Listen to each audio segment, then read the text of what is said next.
O dia em que o Brasil estava muito feliz. Era dia de mais um curso, mais um para o meu autodesenvolvimento. Dentre os vários que fiz, a vivência de Magnify Healing, cura magnificada, era uma das que mais vinha buscando aprender para aplicar em mim e em meus pacientes no consultório. Uma técnica de preparação para o terapeuta atuar de modo ampliado com a energia que sai das próprias mãos. Um preparo ainda para o meu equilíbrio e proteção durante as sessões diárias. Nessa época, estava uma incansável busca para me tornar um ser ultra espiritual na Terra. Sempre cuidei bem do meu corpo, sou moderadamente vaidosa, e ter saúde física para mim era e ainda é sagrado. Porém, almejava estar ainda mais preparada, espiritualmente falando, para as dificuldades do dia a dia, lidar com as fases mais desafiadoras, perdas por morte, separação, doença e as distintas crueldades que observava diariamente na televisão. Não precisava ir tão longe para ver a ignorância, os maus tratos ao meio ambiente, aos semelhantes e aos animais, a pobreza, a justiça. Bastava dar uns poucos passos ao redor do meu bairro para observar, ou ver as notícias pelas redes sociais e jornais. O curso era em um domingo à tarde, 30 de junho de 2002. O derradeiro jogo que definiria o vencedor da Copa, Brasil versus Alemanha. E me preparei para ir à vivência, mas fiz questão de me vestir com camiseta amarela e calça azul confortável enquanto assistia ao jogo. O Brasil vence a Alemanha e fico radiante por termos conseguido finalmente conquistar o pentacampeonato. Desci para a garagem saltitante, peguei meu carro e rumei em direção ao bairro do Pinheiros, onde o espaço Ganesha sediaria o curso. Enquanto dirigia, via dezenas de pessoas nas ruas. Há tempos não via tanta gente alegre em nossa cidade. Imagino que o Brasil inteiro estava nas ruas, cantando, dançando e gritando de felicidade. A energia maravilhosa preenchia todo o meu ser.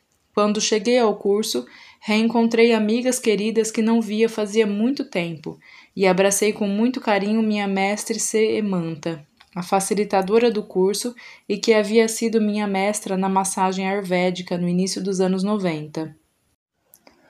Foram horas lindas de meditação e aprendizado profundo sobre misericórdia e compaixão, baseados nos ensinamentos inspirados na deusa chinesa Kuan Yin, a Bodhisattva budista. No budismo, um Bodhisattva é um ser iluminado, uma pessoa que, movida por compaixão, gerou o desejo espontâneo de atingir o mesmo status de Buda, que para o benefício de todos os seres sencientes. Magnify Healing oferecia manobras simples com as mãos e visualizações de cores. Guardei o aprendizado delicado e feminino como sagrado. Aula terminada, coração repleto de alegria e boas energias. Retomo pelo caminho de volta para casa. Eram quase 8 da noite. Ligo o rádio do carro para me atualizar sobre a Copa e ouço que havia acabado de falecer o famoso Chico Xavier, líder espiritual e grande médium brasileiro. Fiquei estarrecida, pois acompanhava todas as notícias relacionadas a ele havia anos. Eu o admirava demais e me lembrava perfeitamente durante certa entrevista, disse que sabia quando iria morrer. Não deveríamos nos preocupar, garantia, pois sua morte aconteceria em um dia em que os brasileiros estariam muito felizes. Exatamente o que aconteceu. A alegria era tanta que mal dava para pensar na perda de pessoa tão estimada do povo brasileiro. Mas como faria falta para todos nós. Impressionante a sabedoria e sensibilidade mediúnica deste grande homem. Cheguei em casa, profundamente tocada pelo curso, a alegria no ar e o falecimento do Chico. Apesar de cansada, não sei porquê, senti uma vontade enorme de assistir o filme Cidade dos Anjos, com Nicolas Cage e Meg Ryan. Uma versão americana do filme alemão, um clássico de Wim Wenders, que já tinha assistido meses antes. O filme conta a história de um anjo-homem apaixonado por uma médica. Ele a observa durante muito tempo, invisível, e deseja profundamente ser um homem apenas para experimentar o amor dela. O filme se desenrola mostrando a ânsia do anjo em sentir o que nós, seres de carne e osso, de sangue e de lágrimas, sentimos, porém não damos o devido valor. Uma das cenas que mais me tocam é quando o anjo renuncia à sua eternidade e seus poderes para se tornar humano. Ele pede ao superior na hierarquia angelical para descer ou cair, a fim de estar com a mulher amada. Após a permissão, mesmo sabendo dos riscos, o anjo sobe no último andar de um prédio alto, abre os braços e se lança prédio abaixo. Enquanto cai, imagens na tela mostram um mergulho no mar, a percepção do vento no rosto, a sensação da mordida de uma maçã, o prazer do beijo na boca, da água quente do chuveiro batendo no corpo, da mão de uma mulher acariciando o próprio ventre grávido. Cada uma das imagens entrava profundamente em mim. Quando ele se choca contra o chão, se mexe lentamente. Sente pela primeira vez a dor física de seu corpo todo machucado. Experimenta o sabor do sangue em sua boca e o que ele faz? Dá gargalhadas maravilhosas. Fica exultante e feliz de estar em um corpo, na carne, amar e ser amado. Pô, que tapa na minha cara foi aquele? Pensei. Poxa, o homem se arrebenta no chão para ter uma vida material na terra apenas para sentir os prazeres e as dores de estar no corpo físico, e eu querendo virar anjo, dando mais valor ao plano espiritual. De tanto ler e ver filmes sobre o tema, minha vontade de estar na terra ia ficando cada vez mais fraca, e a vontade de estar nos planos espirituais se fortalecia. Nesse momento percebi que algo estava errado. Até então, não tinha entendido que estar na Terra era realmente uma grande experiência para ser vivida e sentida. O filme tem um final nada feliz e bastante injusto. Quando conseguem finalmente estar juntos, a mulher sofre um acidente e morre tragicamente, deixando o homem humano sozinho na Terra, sem poder para trazê-la de volta. E assim é a vida. Grande parte das vezes injusta, mas a maior parte deliciosa, prazerosa e colorida. O domingo termina com o Brasil em êxtase de tanta alegria. Chico cumpre sua promessa de partir do plano terreno no dia mais feliz dos brasileiros. E compreendo e acolho minha existência física na Terra, num momento e dia tão especiais. Deito-me na cama cansada, com a nítida sensação de um anjo me abraçando, enquanto jogo os lençóis sobre mim. Ele cochicha no meu ouvido. Não é maravilhoso estar viva? Grata foi a minha surpresa quando constatei, recentemente em um trecho do livro Confortável com a Incerteza, da monja budista americana Pema Chodron, que meu processo de compreensão sobre a vida no plano material estava seguindo o caminho correto. O despertar espiritual é frequentemente descrito como uma caminhada até o topo de uma montanha. Abandonamos o apego e o materialismo e lentamente iniciamos a subida. Lá no alto transcendemos toda a dor. O único problema dessa metáfora é que deixamos todos os outros para trás. O sofrimento deles permanece e não é aliviado por nossa fuga pessoal. A jornada do guerreiro Bodhisattva é para baixo, não para cima. É como se a montanha apontasse para o centro da terra e não para o céu. Em vez de transcender o sofrimento de todas as criaturas, nos movemos em direção à turbulência e à dúvida sempre que possível. Exploramos a realidade e a imprevisibilidade da insegurança e da dor, sem tentar afastá-las.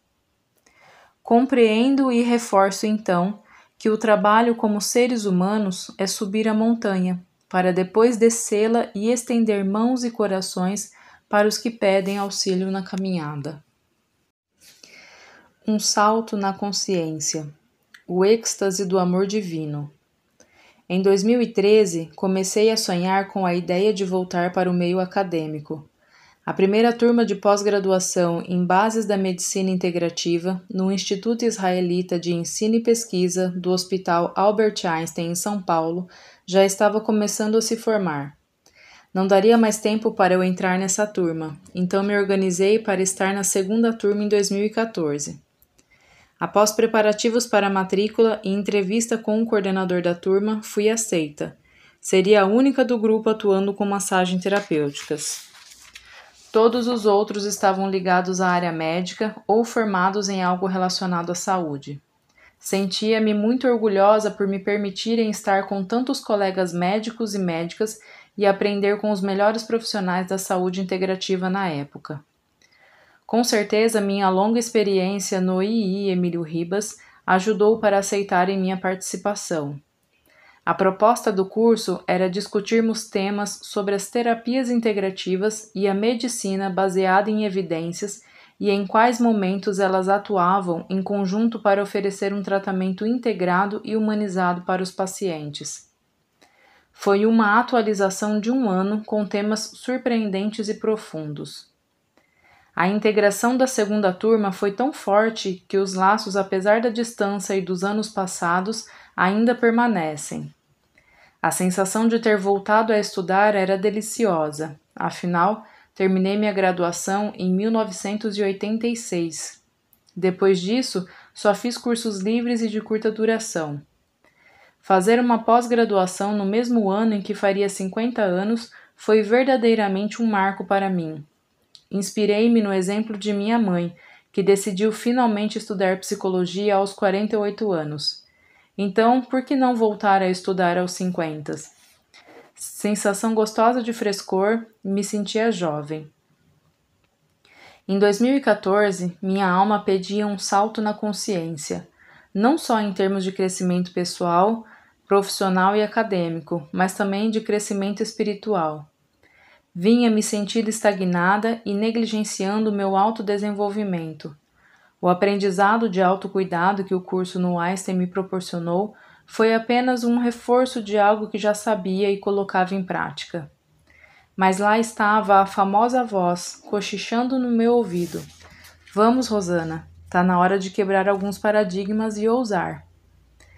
Eu não entendia do que se tratava até o momento que reencontrei Amir, um amigo querido da época em que eu e Vitor coordenávamos os cine-diálogos do Despertar.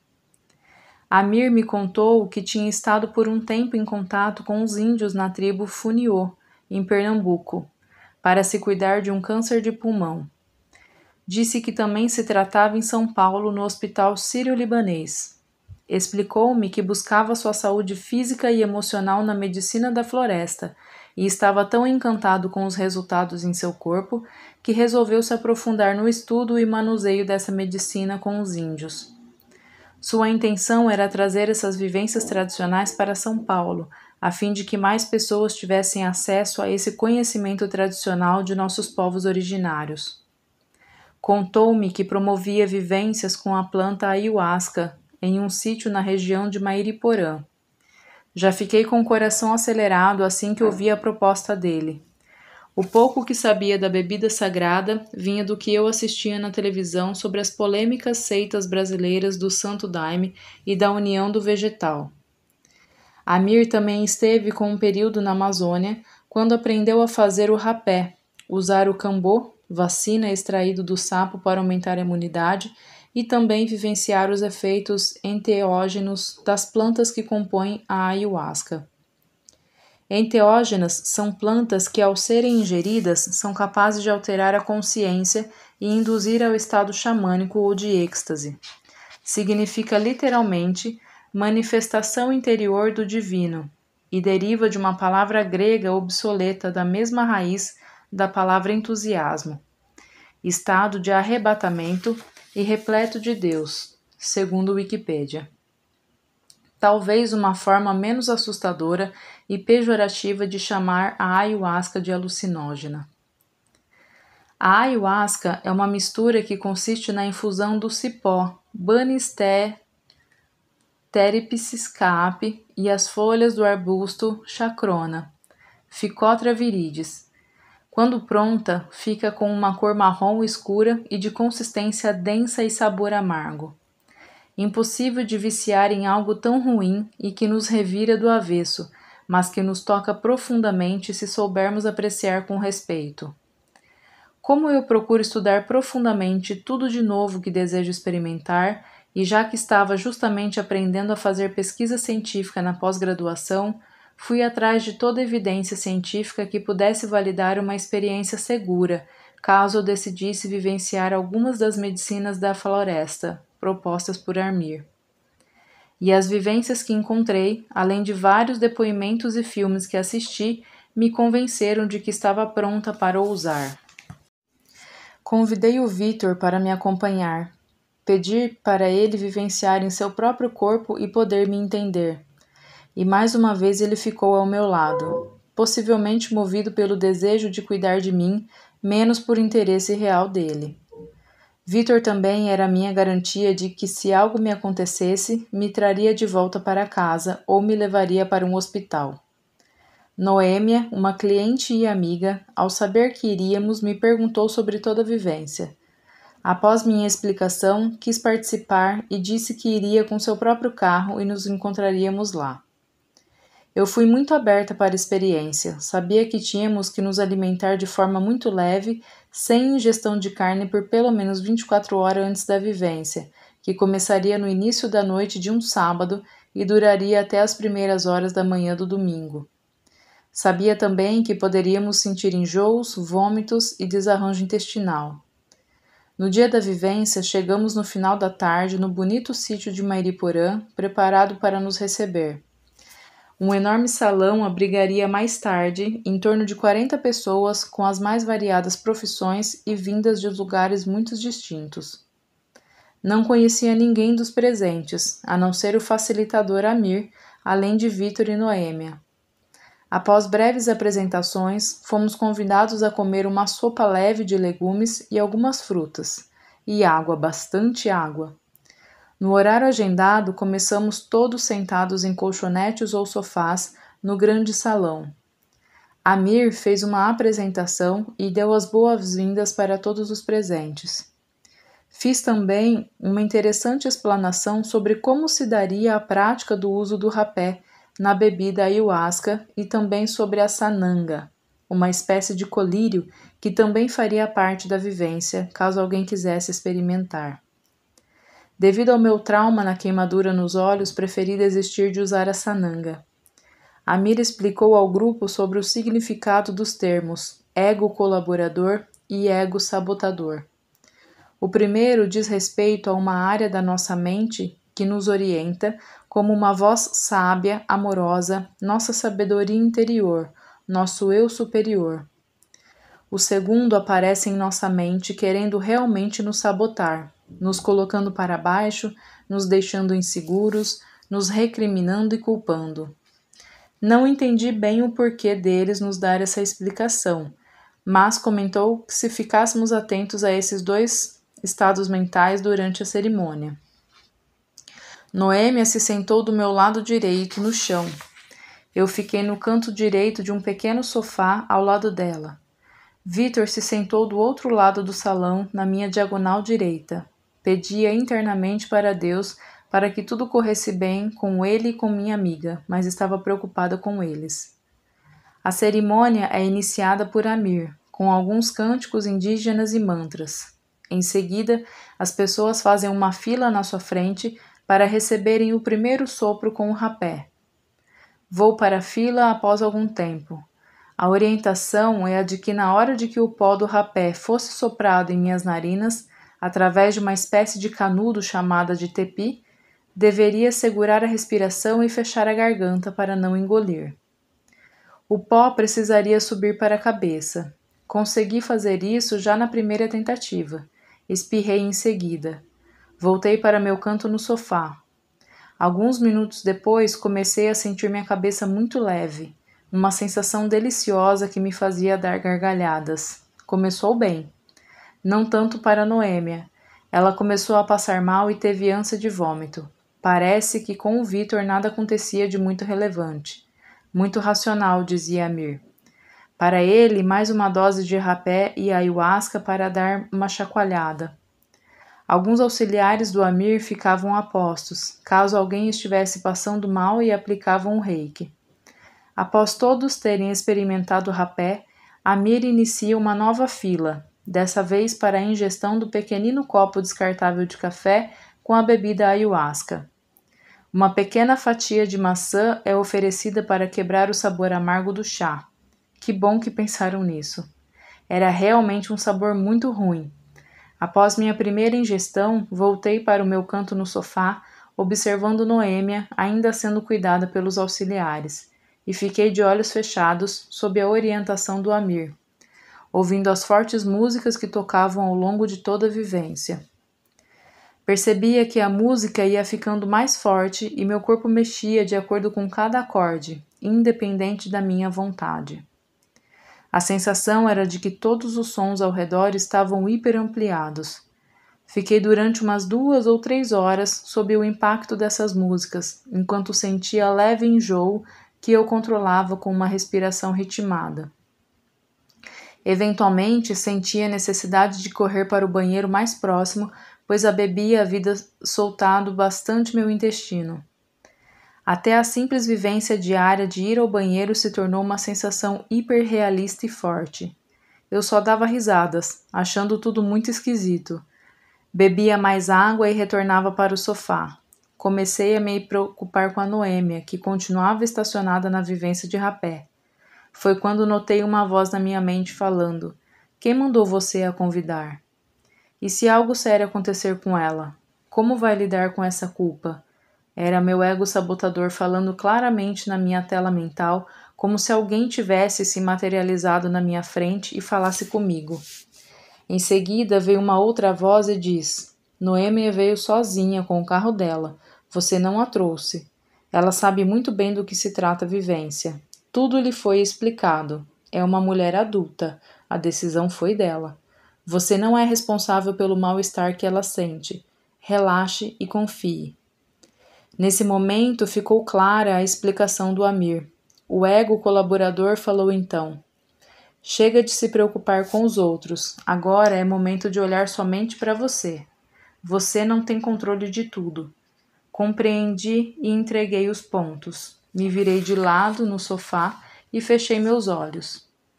Nesse momento enxerguei outro mundo, uma dimensão caleidoscópica, multicolorida, lindíssima. Meu mal-estar já tinha passado da fase inicial após muitas idas aos banheiros. As músicas estavam ficando mais calmas e as melodias com suas letras lindas invadiam meu coração, como ondas de amor e me inundavam de muita alegria. Um êxtase de amor, um orgasmo espiritual, algo que nunca tinha sentido. Eu fiquei em um bom tempo na experiência antagônica entre risos e choros, e agradecia e agradecia. Uma gratidão profunda à medicina da floresta que havia me proporcionado uma vivência tão linda. Exatamente no auge do meu êxtase, Victor caminhou até mim, enquanto ao fundo tocava uma linda música que ambos conhecíamos, do músico Chandra Lacombe, chamada Redenção. Ficou de frente para onde estava e disse que me amava muito. Eu olhei de volta para ele e dei uma gargalhada estridente de felicidade, como se quisesse dizer: "Você não imagina o amor imenso que estou sentindo neste momento." Nada se igualava a esse amor divino e perfeito que sentia. Ele me olhou sem entender nada e nos abraçamos. A experiência do Victor foi muito diferente da minha, mas foi positiva também. Ele ainda experimentou o colírio de Sananga, mas disse que tinha ardido muito. Agradeci a mim mesma por escutar minha intuição e não ter experimentado. Conforme amanhecia, eu mirava as poucas estrelas que ainda restavam no céu límpido de abril. Alguns aviões passavam. Tudo o que enxergava ainda estava ampliado. Todas as coisas tinham um brilho, uma beleza que não existem palavras para descrever. Após o término efetivo das atividades, comemos algo leve de café da manhã. Em torno das 7h30, fomos para nossa casa na Clareando. Noêmia se despediu de nós, agradeceu o acolhimento e foi embora um tanto frustrada. Ficamos lá na nossa casa durante todo o domingo descansando, ainda sobre o efeito do estado da hiperconsciência. O estado de bem-aventurança, alegria e amor perdurou por uns 15 dias, mas a sensação e a memória do que aconteceu está dentro de mim até o momento presente enquanto escrevo. Lembro-me que nesses 15 dias pós-vivência, eu queria que todas as pessoas que eu gostava também se permitissem viver o que eu vivi. Após passado meu deslumbramento, compreendi que nem todos estão preparados para passar por essa vivência. Ela exige maturidade, preparo e um bom facilitador. Tivemos sorte e escolhemos corretamente com quem estaríamos vivenciando a experiência. Agradeço a minha intuição e meu ego colaborador por me inspirarem e encorajarem a dar esse salto da consciência, pois isso fortaleceu ainda mais a minha crença de que somos muito mais do que esse corpo físico e que a nossa consciência é sábia e poderosa. Morte. Até quando um grande mistério? O tema morte me fascina desde bem jovem. Meu primeiro contato foi a perda do avô materno, Max, levado por um câncer de pulmão. Depois vieram 2 de minhas tias, irmãs de minha mãe, ambas jovens e com câncer, mama e estômago. E minha querida vovó Olga, que também teve câncer, mas faleceu anos depois por outros motivos de saúde. Então, numa morte rápida e sem sofrimento, em setembro de 2011, durante um passeio em Campos do Jordão com minha mãe, meu pai se foi. Com exceção da morte da minha avó materna e minhas 2 tias que morreram muito jovens e me deixaram bem triste, todas as perdas foram até que naturais para mim. Andar por cemitérios durante enterros, ao contrário do que normalmente se sente, me faz bem e me relembra de que somos sim finitos. Estamos de passagem, tudo é efêmero, e devo viver cada instante como único, não necessariamente o último. Sinto que intimamente o que me motivou a estudar massagem adaptada para pacientes com câncer foi o medo de mim mesma ter a doença e falecer. Acreditava que se o câncer era destino de minha família pelo lado materno, deveria conhecer mais sobre a doença a fim de saber como enfrentá-la, caso acontecesse. Estudar os temas que me dão medo foi uma constante na minha trajetória e de um modo de ter certo controle e encarar o problema de frente. Durante a minha primeira gestação fiz isso, pois queria vivenciar um parto normal. À época, várias amigas pensavam apenas em cesariana. Estudar sobre o parto e suas possíveis intercorrências me ajudou a encarar com coragem a situação. Momento desafiador para qualquer mulher. E me saí muito bem, por sinal, graças ao bom preparo, passando durante a vida por 2 partos normais relativamente tranquilos. Bel César, psicóloga clínica, praticante do budismo tibetano, escreveu em 2001 um livro marcante e inspirador. Morrer não se improvisa. Foi o primeiro livro que me fez refletir sobre a importância de falar sobre a morte, nos educar sobre o tema, ensinar sobre ela nas escolas e, de preferência, sobre as várias perspectivas, religiosa, filosófica e espiritualista. Sabemos que a morte é a única certeza que temos, e para ela precisamos nos preparar diariamente. Nada de improvisos, como diria Bel César. Cada morte que ocorre, por mais inevitável que seja, nos empobrece como humanidade. Somos únicos na história pessoal. Gosto ainda de pensar metaforicamente que se cada um de nós é um livro único da grande biblioteca divina, então a cada morte, sendo o livro único, a nossa personalidade jamais se repetirá. Iremos para algum sebo sideral após o nosso epílogo aqui na Terra? Brincadeirinha. Desde que comecei a estudar o tema, minha forma de enxergar morte e morrer foi ficando mais tranquila em meu coração. Fiz distintas leituras sobre o assunto, especialmente porque, com meu trabalho ligado a pessoas próximas da morte, deveria entender como poderia servir de apoio aos pacientes e familiares nos momentos finais. Pronta para um eventual suporte. Para tentar me aproximar o mínimo que fosse do mistério da morte, era primordial conhecê-la, não pela vivência pessoal, mas a partir da morte de pessoas próximas. As leituras e visões sobre o assunto são infinitas. A cada momento surgem relatos, depoimentos e meios de se encarar a finitude humana. Uma das melhores formas que aprendi a compreender e aceitar a morte foi observando a natureza ao meu redor, com seus ritmos. Primavera, verão, outono e inverno são metáforas da vida e da morte. A primavera, o nascimento e a esperança renovados.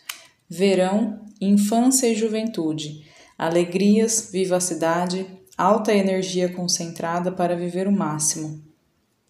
Outono, início da decadência física, menos vitalidade, folhas caem, certa melancolia se aproxima, mas o auge da maturidade espiritual e partilha de conhecimentos aos mais jovens. Inverno, a velhice, acúmulo de sabedoria, mais baixa vitalidade física, frio pelo corpo e aproximação do fim. Isso se reflete ainda observando os animais, dos mais ínfimos, micróbios e insetos, aos enormes, como a baleia e elefante. Nossos animais de estimação nos dão grandes aulas sobre o envelhecimento, doença e morte. Como foi difícil e doloroso para mim, meu marido, filhas e para a Eneusa, que trabalhava em nossa casa, e lhe tinha muito amor, observar o querido cãozinho Flock, macio e branquinho, amigo, em seu processo de envelhecimento, fraqueza e morte. Ficou 15 anos entre nós e nos deu apenas alegria e amor. Que perda difícil de aceitar, mas que gratidão a presença dele entre nós por tantos anos. Mais um aprendizado dolorido, mas totalmente compreensível, sabendo que os animais têm tempo mais curto na vida. Os anos foram passando e meus estudos se aprofundando. Com a internet, as pesquisas se ampliaram, complementadas por sites sobre o tema da morte e canais com depoimentos surpreendentes de pessoas que passaram por experiência de quase morte, as conhecidas EQMS. O melhor canal brasileiro sobre o tema no YouTube. Afinal, o que somos nós? Se tornou nos últimos 3 anos enorme fonte de aprendizado e percepção de que morrer pode ser experiência altamente gratificante e surpreendentemente bela. Outro canal sobre o mesmo tema no YouTube americano é o de Anthony Chaney, com entrevistas e depoimentos contundentes e esclarecedores. Isso reforça ainda mais a tranquilidade e a aceitação sobre a minha morte e morrer. Não tranquila, no entanto, é a morte de pessoas queridas e próximas, pois, para quem fica, a dor da saudade e da perda ainda é o maior dos desafios.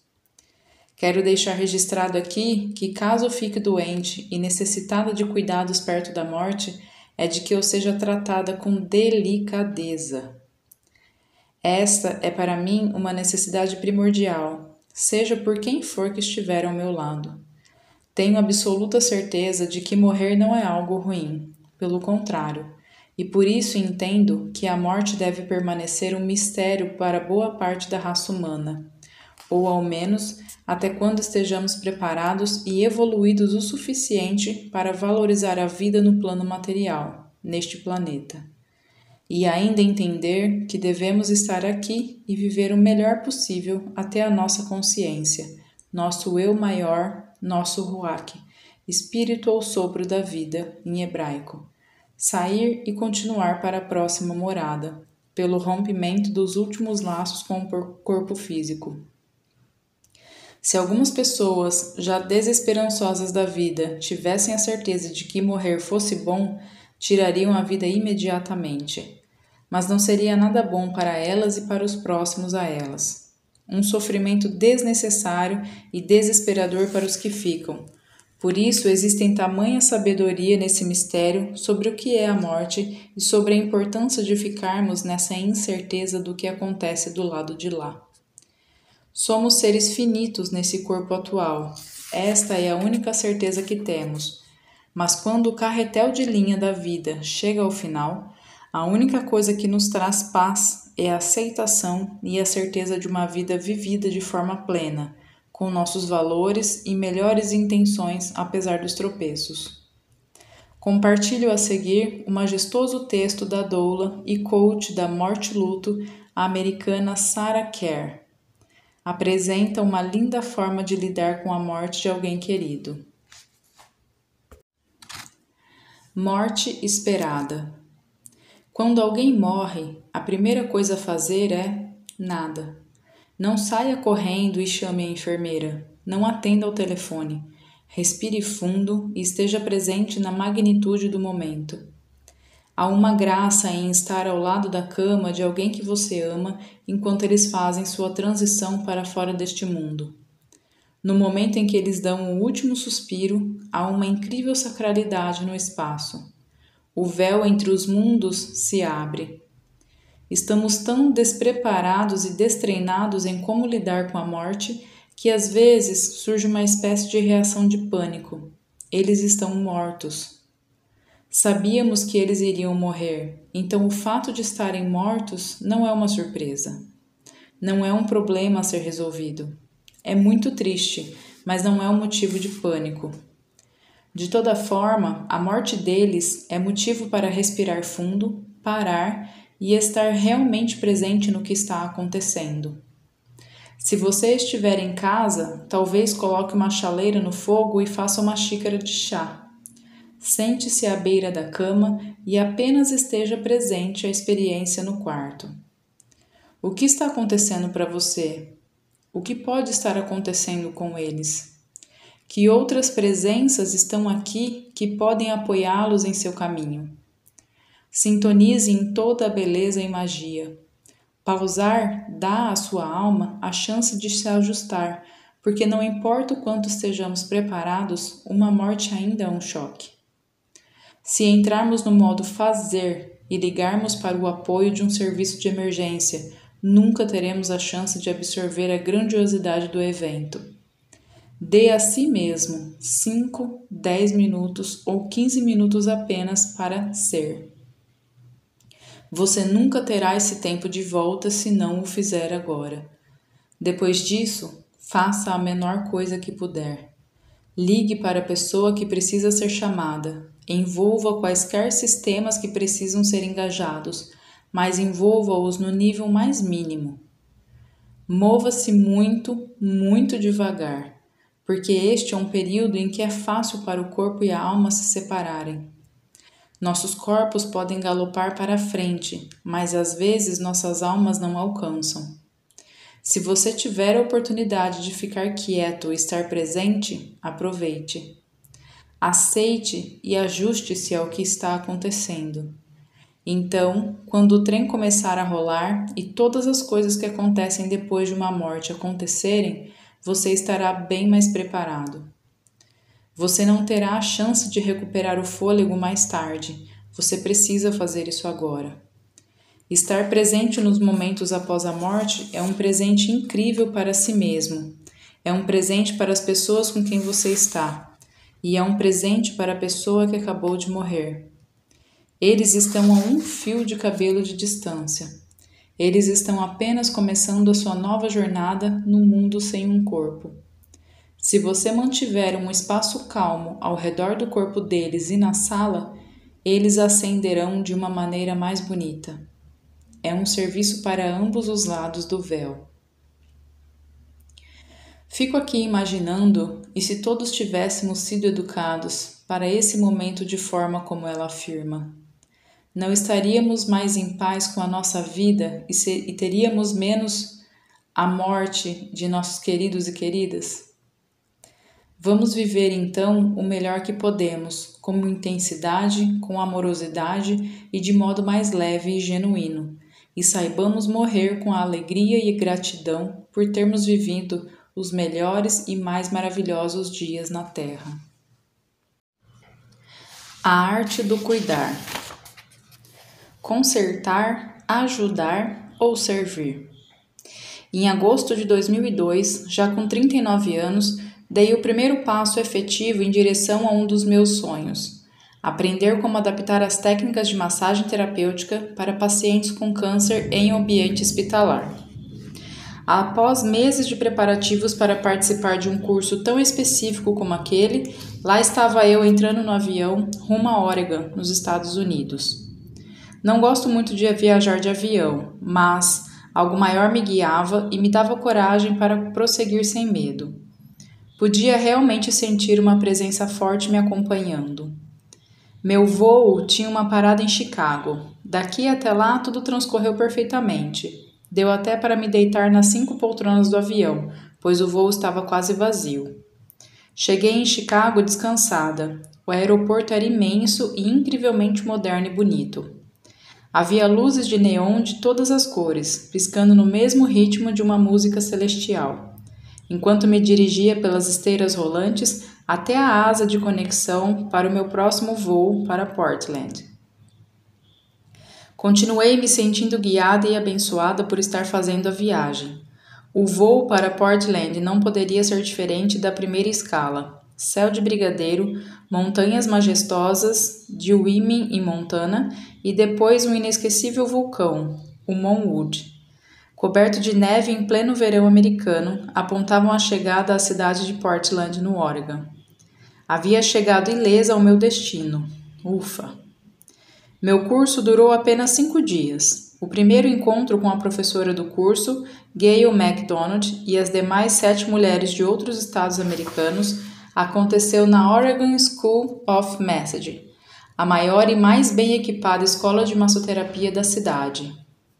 Lá recebemos orientações gerais sobre o câncer, o porquê da metástase, como avaliar a quantidade de pressão sobre o corpo do paciente, de acordo com a contagem de plaquetas e glóbulos brancos, restrições de posição do paciente acamado e precauções universais quanto à higiene ao entrar em contato com o paciente. No primeiro dia, conhecemos melhor as participantes do curso. Cada uma contou histórias pessoais e como decidiram trilhar o caminho de trabalhar com pacientes em hospitais. Seria impossível relatar com detalhes, mas posso dizer que todas eram comoventes. De certa forma, uma linha invisível contornava o lindo grupo, o desejo de servir nossos semelhantes pelo toque amoroso. Nos dias que passamos juntas, compreendemos perfeitamente a diferença entre consertar, ajudar e servir. Para a médica e escritora americana Rachel Naomi Remen, ajudar é uma experiência de força. Quando ajuda, usa a própria força para ajudar alguém mais fraco. É uma relação de desequilíbrio e as pessoas sentem a diferença. Quando ajudo, estou a par de minha força e fraqueza do outro. Ajudar incorre em débito. Quando se ajuda alguém, a pessoa se sente em débito, e quando ajudo, tenho um sentimento de satisfação própria, do meu ego. Coisas bem diferentes. Consertar é experiência relacionada à maestria e perícia. Servir, por outro lado, é experiência de mistério, de rendição e entrega, de reverência. Um consertador, segundo a médica Remen, tem a ilusão de ser causal. Um servidor sabe que ele ou ela está sendo um instrumento e tem o desejo de ser usado a serviço de algo maior, essencialmente desconhecido. Quando sirvo, tenho um sentimento de gratidão. Servir baseia-se na premissa de que a natureza da vida é sagrada, que a vida é mistério sagrado e tem propósito desconhecido. Quando servimos, sabemos que pertencemos à vida e a esse propósito. Fundamentalmente, ajudar, consertar e servir são formas de enxergar a vida. Quando você ajuda, vê a fragilidade da vida. Quando conserta, vê a vida fragmentadamente. Quando serve, enxerga toda a vida. Na perspectiva do servir, estamos todos conectados. O seu sofrimento é como o meu sofrimento, e a sua alegria é como a minha alegria. O impulso de servir emerge natural e inevitavelmente do modo de enxergar as coisas. Finalmente, diz a doutora Remen, consertar e ajudar são a base do remediar, mas não do verdadeiro curar e ou cuidar. Após vivenciar realmente o verdadeiro sentido das palavras acima, compreendi como são profundos os ensinamentos da sábia médica. Trabalhei no Oregon Health and Science University, hospital extremamente bem preparado, altamente tecnológico e rico em material humano, para receber pacientes nos mais variados estados e condições. Eu e meu grupo atuamos principalmente nos setores de oncologia geral e transplante de medula óssea, mas conhecemos o departamento de neonatologia e a sala de espera da UTI, cuidando de familiares de pacientes que estavam sendo operados. Nosso serviço era voluntário e, apesar de o hospital oferecer serviços voluntários de massagem terapêutica há 5 anos, as pessoas ainda se surpreendiam com a nossa presença no ambiente. Ao perguntarmos aos familiares de pacientes se gostariam de uma massagem nos ombros para relaxar um pouco enquanto aguardava na sala de espera do hospital onde treinávamos, nos olhavam, ao mesmo tempo espantados e desconfiados. Diziam: quanto tenho que pagar? Outros falavam: não sei se devo. Minha mãe está sofrendo tanto lá dentro e eu aqui recebendo massagem. Alguns simplesmente sorriam e agradeciam. Existia, porém, quem se permitisse o toque e no final ficava muito agradecido. O mais incrível é que havia uma competição entre eles, os recebedores do toque e nós, os servidores. Nós agradecemos a oportunidade de cuidar de vocês, dizíamos. Não, eu agradeço o carinho e a gentileza, afirmava uma senhora de 83 anos, chegando para a visita mensal de acompanhamento na radioterapia. Ou um senhor não menos idoso, que já havia estado em Natal, nordeste do Brasil, na época da Segunda Guerra Mundial. Ele não entendia o que uma brasileira estava fazendo em Oregon, e somente por uma semana vim para aprender a servir e levar experiência para o meu país. Ele me olhava espantado e depois continuava a ler a revista Time daquela semana, enquanto recebia a infusão de quimioterapia e eu massageava seus pés ao som de música de violão ao vivo. O mais incrível é que a violinista não parava de tocar músicas de Paulinho Nogueira e outras joias da música popular brasileira. 2 casos me marcaram especialmente na semana do aprendizado. O primeiro foi um atendimento a uma arquiteta grega, a Nora. Naturalizada americana, estava no hospital para a retirada de nódulos sob a axila direita. Era a sua 3ª operação em 6 anos. As anteriores se relacionaram à retirada de uma mama direita. Dessa vez, além da retirada de nódulos, retirou os gânglios linfáticos e fez um transplante de pele, que foi retirada da perna e transplantada para a região axilar e costas. O braço direito estava inchado e pesado. Os dedos da mão formigavam e doíam, incomodando-a muito. Queria tocá-la no braço para aliviar as sensações, mas teria que ser bem suavemente. Então pensei em usar os longos e macios pincéis que ganhei do meu marido. Fui pincelando os ombros, escápulas, nuca e sobre as ataduras do braço, descendo os dedos que a incomodavam. Ela fechou os olhos, se permitindo apenas sentir e respirando no mesmo ritmo que a minha respiração. Ela disse: "Você sabe, eu preciso te dizer algo. Cada célula da minha pele está te dizendo obrigada." A cada novo local que tocava com os pincéis, nova onda de bem-estar se instalava em seu corpo. Era visível no rosto plácido.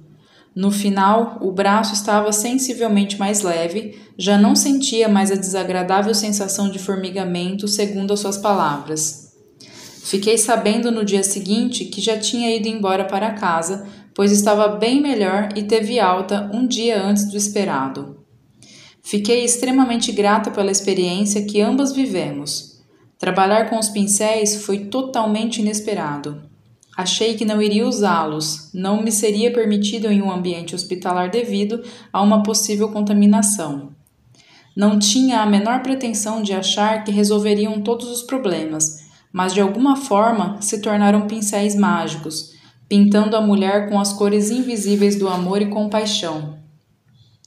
Minhas colegas de curso apelidaram meus pincéis de dancing brushes, pincéis dançantes, porque pareciam dançar quando eu os manuseava sobre o braço da paciente.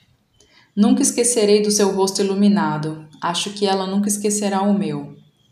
Anos depois, para enorme surpresa, recebo um e-mail de uma das coordenadoras do curso, a Amy, que tinha presenciado o trabalho que fiz na Nora. Ela me escreveu, pois tinha encontrado a senhora grega novamente em um centro de cuidados paliativos e, apesar de bastante magra e debilitada, Nora se lembrou de mim e dos pincéis sob o seu braço. Amy relatou que, quando falou da estudante brasileira, a mulher arregalou os olhos e disse que havia guardado todos aqueles anos matérias publicadas na revista Nature Neuroscience sobre experiência similar à da massoterapeuta brasileira e que existia explicação científica para a neuropatia periférica ter melhorado. Amy ficou encantada com a coincidência e a oportunidade de ser uma ponte entre mim e a mulher. E lhe disse: "A senhora gostaria de ter o e-mail dela? Minha querida, olhe para mim, não tenho mais força. Já estou indo embora para o outro lado.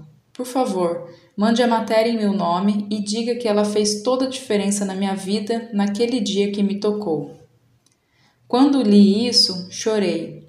Fiquei muito emocionada, pois mal sabia ela que o fio dourado costurava a vida dela à minha, e que por causa das fotos que minha professora e Amy tiraram de mim, fazendo massagem com pincéis em Nora, consegui provar que tinha feito esse trabalho em um hospital americano. Um ano depois, fui aceita para trabalhar no Hospital Emílio Ribas. Outro caso lindíssimo foi o de um jovem senhor mexicano de aproximadamente 53 anos. Estava no setor reservado da unidade de transplante de medula óssea fazia várias semanas, com imunidade e forças bem baixas, cuidado pela mulher e a filha mais velha de 13 anos. As duas dormiam juntas na mesma cama ao lado dele. Fui visitá-lo para atendimento de massagem por apenas 2 dias. No primeiro, pedi licença e cuidei dos ombros e pés. Mal conseguia falar de tão fraco. Ele conseguia me dizer que os ombros doíam por ficar deitado vários dias na mesma posição. Massageei o ombro cuidadosamente devido à frágil condição física. No dia seguinte retornei e convidei a mulher e a filha para me acompanharem nos movimentos ascendentes que fazia nas pernas inchadas. A mulher era realmente boa em copiar os movimentos. Até encorajei a seguir uma carreira de massagista. Então eu disse: "Agora é a sua vez de descansar." Coloquei um travesseiro na posição vertical no encosto da única cadeira que havia no quarto e fiz com que ela se debruçasse na cadeira para abraçar o travesseiro e deixar as costas livres para eu trabalhar. Massageei as costas, ombros, nuca e cabeça, como se faz nas tão conhecidas cadeiras de Quick Massage. Para minha surpresa e dele, que assistia a tudo, ela desmoronou, adormeceu mesmo. Seu marido se emocionou ao vê-la finalmente parar um pouco e descansar. No dia seguinte, voltei para me despedir. Além de família, sobre a mesinha da refeição estava uma carteirinha que ele havia ditado para a filha, falando quanto a família se beneficiara do toque terapêutico e do carinho a eles dispensado. Profundamente gratos pelo trabalho que fiz com tanto amor e que puderam sentir, não tive coragem de abrir a carta na frente deles, mas em meus olhos se lia: "Eu é quem agradeço a oportunidade de servir." No último dia do curso, após ouvir outras tantas histórias similares das colegas e comentários orgulhosos da orientadora, mestre e guia, Gayle MacDonald, vivenciei realmente o verdadeiro significado da palavra servir. Nós só podemos servir aquilo com a qual estamos profundamente conectados, que desejamos tocar. É a mensagem principal de Madre Teresa de Calcutá. Servimos a vida não por estar em pedaços ou quebrada, mas porque ela é sagrada. Missão cumprida. Hora de voltar para casa. O voo de volta foi ainda mais suave e doce, com a saudosa Varig, genuinamente brasileira, sem turbulência, aterrissamos no chão do nosso querido país, o companheiro de todas as horas me esperando carinhosamente no aeroporto e diversas alegrias ainda me aguardando naquela semana e nas seguintes. Mas aí já é outra história. Conexões verticais e horizontais. Zélia veio para mais uma sessão de massagem. Já nos conhecíamos há algum tempo. Ela era uma daquelas clientes que realmente se cuidavam, separando um dia da semana para o autocuidado. Escolheu a massagem terapêutica como modo de tratamento. Por muitos anos foi assim. Mas nesse dia em especial, propus aplicar uma técnica que ela ainda não tinha experimentado, a terapia crânio-sacral. Não é exatamente uma técnica de massagem, mas uma terapia de toque bastante sutil e delicada. Mais uma ferramenta que auxilia tremendamente o profissional de terapias corporais, dependendo do que a pessoa pede naquele dia. É uma técnica não invasiva. São aplicados toques suaves em ossos duplos do corpo, dos calcanhares aos ossos da cabeça. Assemelha-se ao reiki em sua maneira de tocar, mas o terapeuta deve estar atento aos sinais e respostas das fáscias, tecidos conjuntivos que recobrem os músculos e os órgãos como uma rede tridimensional, percorrendo o corpo com a malha conectiva. Nesses tecidos se movem bem sutilmente sobre os dedos, e é preciso muito treino para perceber as movimentações e seguir os fluxos. A técnica ajuda a equilibrar todo o sistema nervoso, pois atua diretamente nos fluidos e membranas que conectam o crânio à região sacral. Tem impacto positivo na regulação do humor, tolerância à dor, especialmente as crônicas, resposta ao estresse e consequente relaxamento. Comecei a sessão, ela em decúbito ventral, massageando as costas, pernas e pés. Música suave, escolhida a dedo. Naquele momento, tocava algo profundamente inspirador por ambas. Eu sentia isso, pois se entregava totalmente em minhas mãos, entrando no ritmo da música. Em determinado momento, a música trazia o som de ondas do mar, então eu, inspirada no ritmo das ondas, fazia trações. Alongava delicadamente um de seus braços para fora da maca e ele parecia se soltar do ombro. Soltar dos tecidos internos. Para um observador distraído, parecia que nada estava acontecendo, mas, sob a perspectiva de quem recebia a atração e de quem a faz, era de elástico sendo alongado e pequenos nós ao longo desses tecidos sendo desfeitos. Fiz a mesma atração no outro lado e a música continuava nos convidando a viajar em nosso universo interior. Meu campo energético se juntava ao campo energético dela, formando uma bolha. Estávamos em sintonia, podia sentir o sono que ela sentia, e continuava a trabalhar, quase adormecendo com ela, meus olhos fechados. Não era a primeira vez que percebia a mistura de bolhas energéticas e a sensação de penetrar nas sensações de quem eu estava cuidando. Em seguida, reconectei a minha consciência, e após terminar as trações de braços, fui para a região da cabeça, ossos do crânio e área do rosto, ao redor dos olhos na região frontal e orelhas. Mais manobras sutis. Ela parecia estar muito longe daquela sala de atendimento.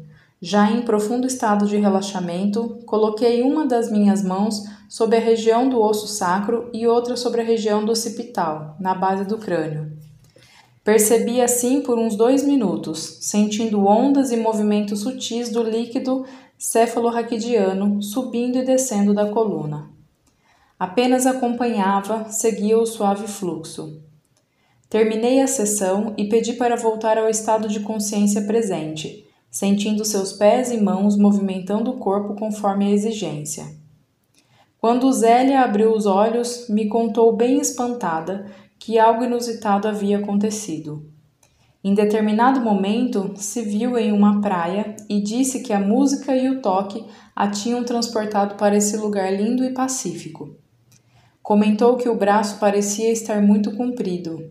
Com surpresa ainda maior, relatou que inesperadamente se viu dentro de uma estrutura interna do seu braço, observando os tendões, o sangue percorrendo as veias e ficou maravilhada por estar em si mesma.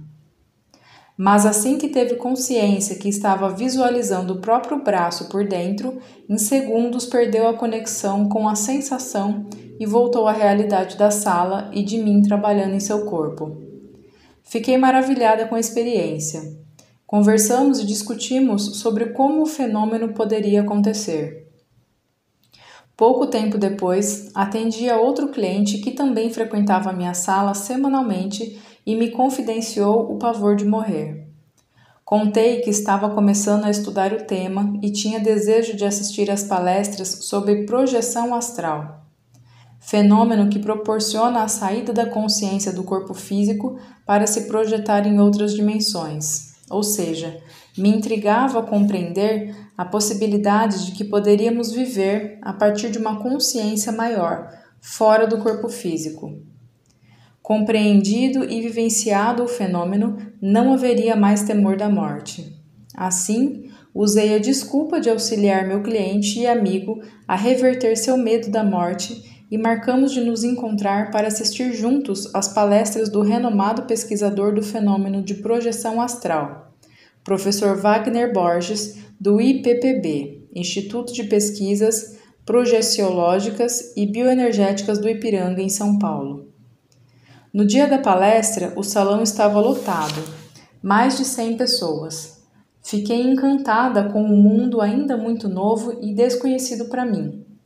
As experiências extracorpóreas, em determinado momento, após linda meditação acompanhada de músicas de altas esferas e uma complexa, mas clara explicação do professor sobre o tema, mencionou que todos nós, seres humanos, temos um cordão de prata, espécie de feixe de energia, que une o corpo energético ou psicossoma ao corpo físico.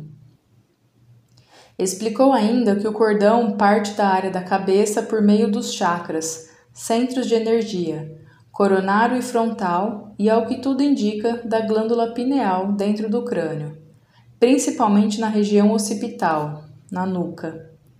Nunca vamos dormir, disse Wagner. Nosso cordão de prata se afrouxa e o corpo entra em desdobramento. Nessa circunstância, podemos até ver a nós mesmos deitados em repouso na cama. Já aconteceu com você? Porém, continuou o palestrante, quando morremos, o cordão de prata se rompe naturalmente e o corpo energético, psicossoma, se desvincula totalmente do corpo físico. Quando ouvi isso, ainda com a experiência fresca e recente com a Zélia, entendi que provavelmente ao promover o relaxamento dessa região relacionada ao crânio, a região occipital e até mesmo a região sacral provoca o relaxamento do cordão de prata. E por isso veio a experiência da praia distante, mas de forma bastante vívida e depois do interior do seu braço. A consciência não precisa de um corpo físico para se deslocar, e ela pode entrar onde quiser, dentro ou fora do corpo físico, inclusive visitar outras consciências, locais e dimensões. Muito maluco? Algumas pessoas conseguem fazer isso conscientemente, e a grande maioria o pratica todas as noites, inconscientemente quando vai dormir. A vivência de Zélia, de se ver dentro do próprio braço, se chamava autoscópia interna, segundo meus estudos de projeção astral. A loucura tinha nome para minha surpresa. Com esses conhecimentos e experiências como a da Zélia, entendi um pouco do muito que ainda aprenderia sobre o funcionamento do mundo, sobre nossas conexões e os fios invisíveis que nos unem. Começam com uma conexão vertical, nós e o plano extracorpóreo, e se desenvolvem e fortalecem com as conexões horizontais, as que acontecem entre nós e as pessoas que encontrarmos pela vida.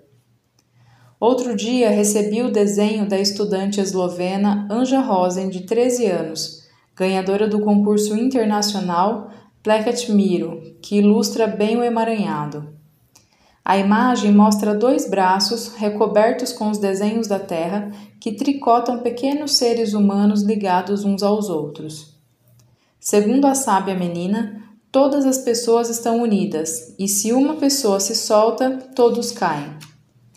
Estamos tecidos uns com os outros, e cada um de nós tem, além da sua história, um pouco da história do outro. Golpe do destino? Era um dia comum, dezembro de 2004. Acordei cedo, recebi uma antiga colaboradora para ajudar na faxina da casa, a fim de sair tranquila para trabalhar. Chamei minha filha mais nova, a Dani, na época com 14 anos, pois queria que me acompanhasse para conhecer minha rotina no espaço que havia aberto com a minha mãe e outras colegas. O novo espaço era uma casa de 2 andares em Perdizes.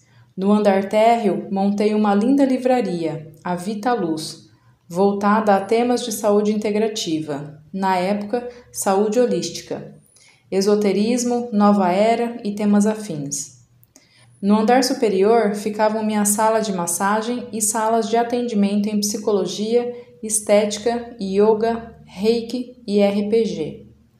Chegamos a ter 12 profissionais transitando pela casa, além de diversos cursos e vivências.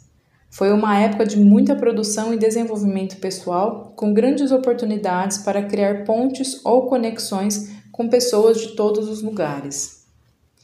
Minha mãe e eu dividíamos as funções administrativas e de atendimento na livraria. Nesse dia, minha mãe não estava, e Dani era apenas contentamento e felicidade por seu primeiro dia de trabalho e responsabilidade de atender alguns clientes e cuidar da recepção. Pouco antes de sair com as amigas para almoçar, viu uma senhora robusta e bem vestida entrar na clínica e se dirigir à minha filha, perguntando sobre atendimentos de reiki. Acabei ouvindo e voltei. Achei melhor intervir, pois minha filha não sabia o que era reiki. Expliquei que quem aplicava reiki não estava na clínica naquele momento e ofereci o telefone da terapeuta para a senhora entrar em contato diretamente com a profissional. Vendo a mulher aflita, perguntei para quem era o atendimento e se a pessoa estava em casa. Ela disse que o atendimento seria para o marido, internado na UTI do Hospital Sírio-Libanês em coma. Perguntei: o que aconteceu com ele? Uma hemorragia cerebral. Me sinto zonza, gostaria de poder fazer algo por ele. Pensei no atendimento de reiki. Como é o nome dele? Salim. Talvez possa ajudá-la. Realizo atendimentos em hospitais há algum tempo e estou preparada para pelo menos oferecer um toque de conforto ou uma energização similar ao reiki, a terapia crânio-sacral. Seria ótimo. Você aceitaria vir comigo no período da tarde? Posso passar e buscá-la? O horário da visita é das 3 às 5. Posso às 15h30, está bem? Dei a ela meu cartão de visitas. Meu sobrenome Hades chamou sua atenção e me perguntou: você também é árabe? Não, a família do meu marido tem origem egípcia. Não disse que tinha origem judaica. Um pequeno detalhe que teoricamente não precisaria explicar se vivêssemos num mundo perfeito, correto? Afinal, era um ser humano indo cuidar de outro ser humano fragilizado, a pedido de outro ser humano com muito medo. Pouco importava se estaria indo cuidar do Salim, do Moisés, do João ou da Maria. No horário marcado, lá estava ela para me buscar com a filha de uns 25 anos, olhar triste e assustado. Conversamos um pouco no carro durante o percurso.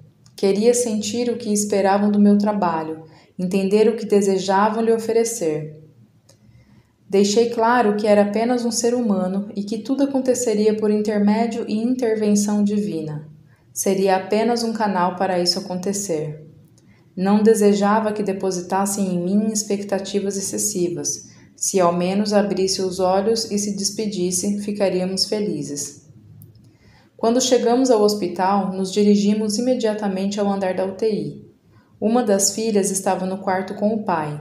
Ela saiu e me deu lugar. Entrei com a mãe. Antes disso, solicitei a autorização da enfermeira responsável para remover aparelhos especiais das pernas dele, usados para evitar trombose. Ficamos somente eu, a mulher e ele, deitado. Eu disse: senhora, por favor, se aproxime dele e fale no ouvido que a senhora trouxe uma terapeuta para fazer toques sutis pelo corpo e que começarei pelos pés e pernas. Preciso da permissão para tocar seu corpo. Complementei sugerindo que ficassem atentos ao toque, desfrutando as sensações. Finalizei pedindo para dizer que estaria seguro naquele ambiente, apenas comigo e com ela. Mas ele vai me ouvir? Sim, mesmo em coma, a maioria dos pacientes ouve os que estão ao redor. Por isso, fale afetuosamente. Ela se aproximou e perto do ouvido disse assim: Meu amor, trouxe uma moça para cuidar e tocar em você. Ela vai tocar muito delicadamente e pediu para permitir esse toque, mesmo que não possa responder. Está seguro nesse hospital, é o hospital do seu povo, e aqui não tem nenhum judeu. Qual a probabilidade disso acontecer na vida de alguém? Ouvir um comentário como aquele foi completamente inesperado, ainda mais naquela situação. Quando disse a frase, parecia que um raio havia atingido o meu coração. Não sabia o que fazer. Eu era judia. Em segundos, tentei encontrar uma atitude digna para responder àquele momento surreal. Perguntei-me se era brincadeira de mau gosto que Deus fazia comigo. E por quê? Para quê? O que tinha que aprender com aquela situação? Em segundos, tinha começado a tocar nos pés do homem e não cheguei nem nos joelhos. Parei, retirei minhas mãos. Mas já terminou? Só isso que vai fazer? Sim, respondi. O que tinha que fazer está feito. Desejei pronta recuperação para ele e forças para ela. Saí do quarto com um passo nervoso e rápido. Queria correr dali. Encontrei as filhas do lado de fora que me perguntaram: Puxa, como foi rápido! Quanto custou o seu atendimento? Realmente foi rápido dessa vez. Meu atendimento não custou nada. Quase não consegui olhar nos olhos delas. Saí agradecendo e caminhando em direção à saída. Meu coração batia aceleradamente. Fiquei bastante assustada com a situação embaraçosa. Elas com certeza não entenderam absolutamente nada. Talvez tenham até pensado: puxa, que bobagem ter trazido essa terapeuta até aqui para isso. Cheguei em casa no fim da tarde, ansiosa para compartilhar a história com Daniela, que tinha acompanhado tudo, para Fernanda e meu marido quando fôssemos lanchar. Relatei-lhes todos os acontecimentos, de quando a mulher entrou na clínica procurando ajuda até o sussurro no ouvido do marido em seu leito na UTI. Eles também acharam aquilo tudo surreal, algo quase impossível de acontecer. E uma das meninas perguntou: Mas mãe, você ficou quieta? Por que não disse que era judia? Tinha que ter lhe dito isso. Filha, em um primeiro momento, de forma impulsiva, teria respondido isso mesmo, mas uma voz muito delicada nos meus ouvidos me orientou a não falar nada. A voz disse: Essa mulher não sabe quem você é. Ela não tem ideia de que é judia. Ela não falou algo pessoal. Não quis agredir. Achava que ajudaria o marido a se sentir mais seguro. E minha mente racional também falou que possivelmente ele era libanês ou mesmo sírio, e deve ter passado momentos difíceis com o povo judeu. Talvez participado de alguma guerra entre Israel e seu país de origem. Compreendia a dor, o sofrimento e principalmente o medo de ela perder o marido. Não havia necessidade de fazê-la se sentir mal, pois nem imaginava que eu era de origem judaica. Alguns episódios da vida de todos nós nos escapam à compreensão. Talvez apenas nos entendamos depois de deixar nosso corpo físico para então perceber laços, histórias e aprendizados que nos unem uns aos outros. Começamos então a conversar se deveria ter falado. Houve uma primeira voz, mais delicada, que me disse para me calar, não ferir a mulher.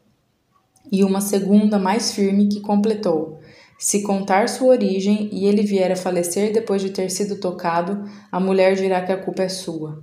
Fique em silêncio, retire suas mãos imediatamente do corpo desse senhor, agradeça e saia do quarto.